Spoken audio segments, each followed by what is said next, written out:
ایک کانسٹیٹیوشن ہے پاکستان کا, اس الیکشن میں بہت زیادہ ڈسکس ہوا. الیکشن سے پیچھے چلے جاتے ہیں, 1 سال پہلے چلے جاتے ہیں, ہم نے کچھ مختلف معاملات دیکھے, اسمبلیاں توڑی گئیں وقت سے پہلے, پھر اس کے بعد 90 ڈیز کی مدت کے اوپر بہت ڈیبیٹ ہوئی, انٹرم گورنمنٹ کی کیا لیگیلٹی ہے اس پہ بات ہوئی, ان کے اختیارات پہلے بڑھائے گئے. So constitutionally where do you see this election? This election is unconstitutional. This is marred by illegalities. اور یہ پاکستان کی تاریخ کا متنازع ترین الیکشن ہے, جس کو پاکستان کے اندر سے لے کے بین الاقوامی دنیا کے جو انڈیپینڈنٹ میڈیا ہے, انڈیپینڈنٹ جو تنظیمیں ہیں, انہوں نے اس الیکشن کو دھاندلی زدہ الیکشن قرار دیا ہے. اور اس حد تک دھاندلی زدہ قرار دیا ہے کہ آپ نے ایک پارٹی کو, ایک واقعے کو جو اس میں پارٹیسپنٹس تھے, ان کے خلاف تو ٹرائل آج تک مکمل نہیں ہوئے. حفیظ اللہ خان نے آج صاحب زیادہ بہتر بتا سکتے ہیں, ان ٹچ ہیں ان معاملات سے, لیکن پوری پارٹی کو اس کی سزا دی گئی. وہ لوگ جو وہاں پہ نہیں تھے ان کو بھی سزا دی گئی. جو پوری دنیا میں جو کرمنل ٹرائل اور کرمنل ایڈمنسٹریشن جسٹس سسٹم کا نظام ہے, اس کو اپ سائڈ ڈاؤن کر کے یہ معاملہ کیا گیا. لیکن جب الیکشن ہوتا ہے, آپ نے ایک پارٹی سے سمبل لیا, غیر آئینی طریقے سے لیا, غیر قانونی طریقے سے لیا, اس کے بعد الیکشن رزلٹ کیا آتا ہے, پھر الیکشن رزلٹ روک کے صبح تک ابھی تک کیا ہو رہا ہے. جب اس قسم کے آپ کام کر کے اس کے بعد, میرا خیال میں تو یہ ہماری انٹلیکچوئل ڈس آنیسٹی ہوگی کہ اگر ہم ایک غلط چیز کو غلط نہ کہہ سکیں. اس غلط چیز کو آپ کسی بھی پاکستان کے ماضی کے الیکشن سے ماسوائے جو 70 کا الیکشن تھا, میں نہیں سمجھتا کہ اس کے ساتھ کمپیئر کیا جا سکتا ہے. کون سے کانسٹیٹیوشن کو فالو کیا گیا ہے اس میں؟ جب 90 دن میں الیکشن ہونے تھے, کیا وہ بھی تو کانسٹیٹیوشنل کمانڈ تھی؟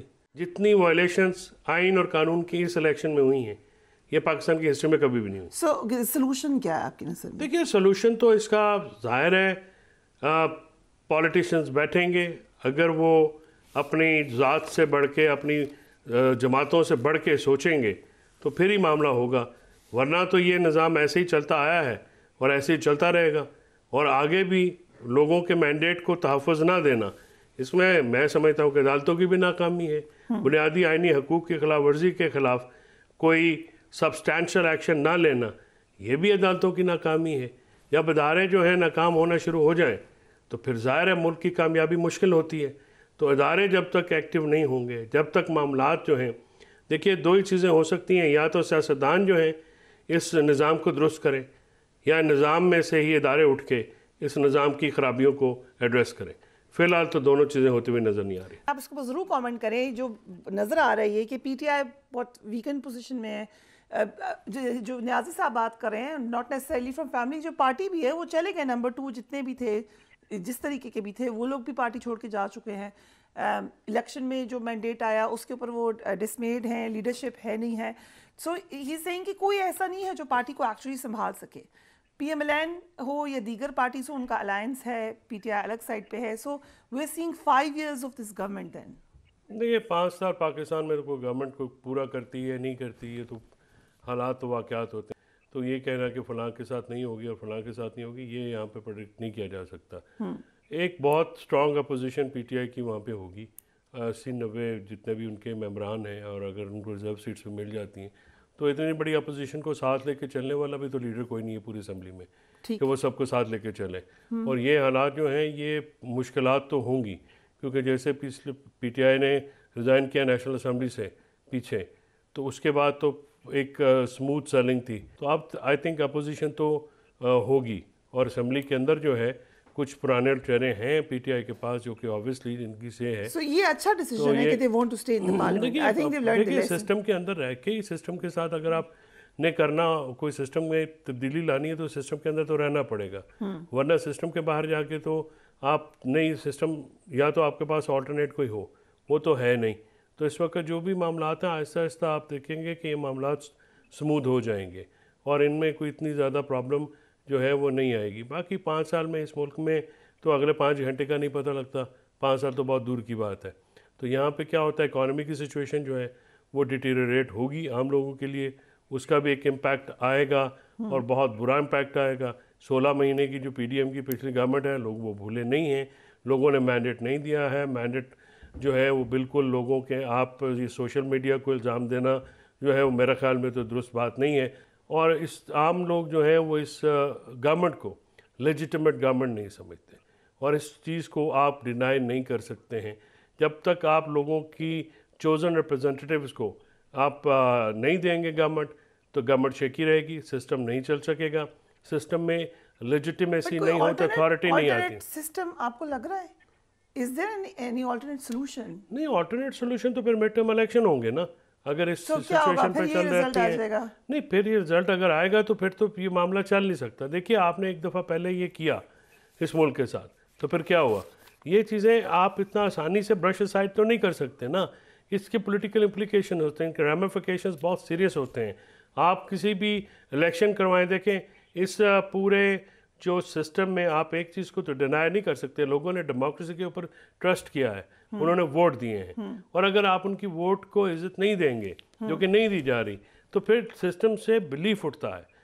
اور جو ینگ جنریشن ہے اس کو اس سسٹم میں رکھنے کے لیے آپ کو سسٹم کو ایسا کرنا ہے کہ وہ ڈیلیور کرے, اور وہ جو ان کی ووٹ ہیں یا ان کی جو چوائس ہے وہ اس کو عزت تو ملنی چاہیے. اگر اس کو آپ نہیں دیں گے تو پھر یہ سسٹم کیسے رن کریں گے؟ کیونکہ دیکھیے جو بھی چیزیں فری ہے وہ چلنی تو عوام کے سر پہ ہے نا. عوام ہی سب سے بڑا سٹیک ہولڈر ہے. کوئی بھی ادارہ, کوئی بھی اپنا چیز جو ہے وہ عوام سے بڑی تو نہیں ہو سکتی. پاکستان سے بڑی تو کوئی چیز نہیں ہے. پاکستان کو آپ نے ایک ایسا ملک بنانا ہے جو وائبرنٹ ہو, اکنامکلی, جو پولیٹیکلی, فائنینشلی, اور جس طریقے سے مرضی آپ کر لیں. آپ کو اس کے لیے لوگوں کا ٹرسٹ حاصل کرنا ضروری ہے. لوگوں کا ٹرسٹ نظام انصاف سے اور اس سسٹم سے اٹھتا جا رہا ہے. یہ انتہائی خطرناک بات ہے. جو فیصلہ کرنا فیصلہ ساز ہیں ان کو چاہیے کہ اس وقت کہ لوگوں کی آواز سنیں. جلدی مڈ ٹرم الیکشن تو آبویسلی دیکھیے, اگر تو معاملات اس طرح جیسے میں نے عرض کیا کہ اکانومی ہے, اکانومی کی جو سچویشن ہے وہ نظر نہیں آتی کہ وہ سنبھلے گی, اور آئی ایم ایف کا جو پیکج ہے وہ اس وقت بہت سخت ٹرمز اینڈ کنڈیشنز پہ آپ کو ملے گا. اور نواز شریف صاحب نے بھی کہا کہ مشکل ہے, وہ مشکل, دیکھیے وہ مشکل فیصلے جو ہیں عوام جو ہے, کیونکہ پاکستان میں اس وقت کوئی بزنس اتنی اچھی طریقے سے نہیں چل رہا, اکانومی سٹال ہوئی ہوئی ہے. اس کو چلانے کے لیے جس چیز کی مجھے بالکل ریپ اپ کرنا ہے. آئی تھنک غیدہ آپ کچھ ایڈ کرنا چاہیے, which brings us back to where I started from, کہ سسٹم اگر ٹھیک ہوگا الیکشن کا, بلیویبل ہوگا, ایکسیپٹیبل ہوگا فار ایوری ون, تو شاید ہم اس ڈبیٹ کو نہ کر رہے ہوتے آج. So you want to add something? I 1 minute غیدہ. جی بالکل, میں ضرور ایڈ کرنا چاہوں گی. ایک تو میں حفیظ اللہ نیازی صاحب کی جو باتیں ہیں جو انہوں نے بڑی کھل کے بھی کی ہیں, اور ان کھلی باتوں کے درمیان میں بٹوین دا لائنز بھی وہ آپ کو بہت کچھ بتا گئے ہیں. تو حفیظ اللہ نیازی صاحب کے تو ہم سب ماشاءاللہ فین ہیں, ان کے معترف ہیں, ان کی باتیں سن کے بڑا اچھا لگا ہے. ایک چیز جو میں آپ سے پہلے گزارش کر رہی تھی, تو مریم نواز نے, وزیر اعلیٰ پنجاب نے پنجاب کی بیوروکریسی تبدیل نہ کرنے کا فیصلہ کیا ہے. یہ بڑی ایک انہونی, بڑی انوکھی بات ہے, کیونکہ جو بھی نیا چیف منسٹر آتا ہے وہ اپنی بیوروکریسی سب سے پہلے اپنی مرضی کے لوگ لگاتا ہے. تو یہ وہی بات ہے جو میں آپ سے کہہ رہی تھی کہ پنجاب کی بیوروکریسی جو ہے نا بڑی ڈاڑھی, بڑی تگڑی قسم کی بیوروکریسی ہے. مریم نواز بطور خاتون آتے ہی اس میں اکھاڑ پچھاڑ نہیں کر سکیں گی, نہ ہی وہ کر سکی ہیں.